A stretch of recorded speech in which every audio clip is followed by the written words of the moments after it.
Have you ever gone back and played an old game just for a few minutes and suddenly it's 2 o'clock in the morning? No battle pass, no daily rewards, and no limited time cosmetics. Just a game. And somehow, despite running on hardware that wouldn't even power a modern smartphone, those games had a way of pulling us in and refusing to let go. What's strange is that modern games are objectively better in a lot of ways. Better graphics, bigger worlds, and more content. So why do so many players still talk about the 1990s as if gaming lost something? Is it nostalgia, or did the industry accidentally leave something important behind? Well, over the past few weeks, I went back and replayed some of the biggest games of the 90s, and what I found surprised me. Because the more I played, the more it felt like those developers understood something that modern games have forgotten. And once you see it, you start noticing it everywhere.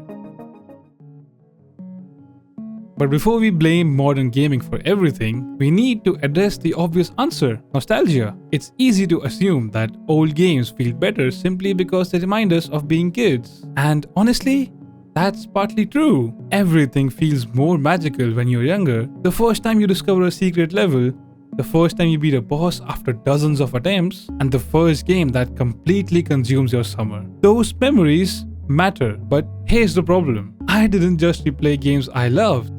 I also played games I never touched growing up. Games that held absolutely zero nostalgic value for me. And strangely, many of them were still incredibly hard to put down, which suggests that nostalgia isn't the whole story. Something else is going on. And one thing immediately stood out. The games were tiny. Compared to modern standards, they're almost laughably small. No 100-hour campaigns, no gigantic maps, no endless progression systems. And yet, they often felt more focused. Every level had a purpose. Every mechanic mattered. Developers couldn't rely on overwhelming players with content. They had to make the content itself interesting. When memory was limited, every decision mattered, and that forced creativity. So instead of asking how much can we add, developers often asked how much fun can we squeeze out of this. Ironically, limitations became an advantage. And then something happened. Gaming got bigger, a lot bigger. Technology improved, storage exploded, budgets skyrocketed, and for a while that was amazing. We got incredible open world games, massive multiplayer experiences, and cinematic stories. But growth comes with a hidden cost.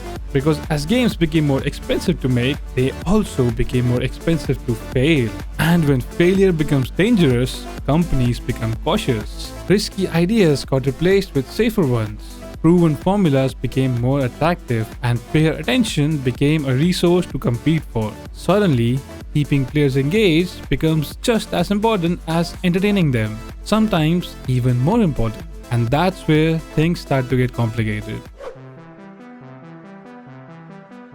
This is where I think the real answer starts to appear. Older games were usually trying to answer one question: how do we make this fun? Modern games often have to answer a different question: how do we keep people playing? At first, these sound identical, but they're not. A game can keep you playing without being particularly fun. Daily rewards, fear of missing out, endless progression bars, and time-limited content.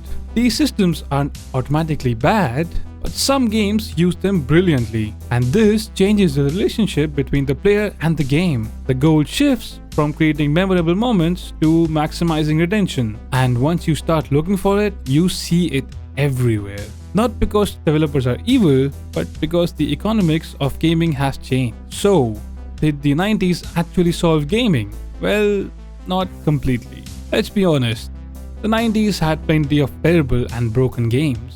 Games that you don't even remember. Games that deserve to stay in the 90s. But I do think developers back then understood something important. Players don't fall in love with systems. They fall in love with experiences, stories, and challenges. The things you remember years later and tell your friends about. The things that makes gaming feel special. And that's true whether a game was released in 1996 or 2026.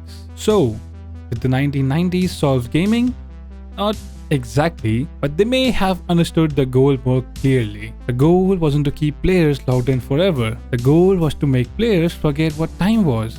And maybe that's why so many people keep going back. Not because old games were perfect, not because modern games are terrible, but because somewhere along the way, parts of the industry stopped asking, how do we make this unforgettable? And started asking, how do we make this last longer? And maybe that's why the best games, no matter when they're made, are the ones that remind us why we fell in love with gaming in the first place.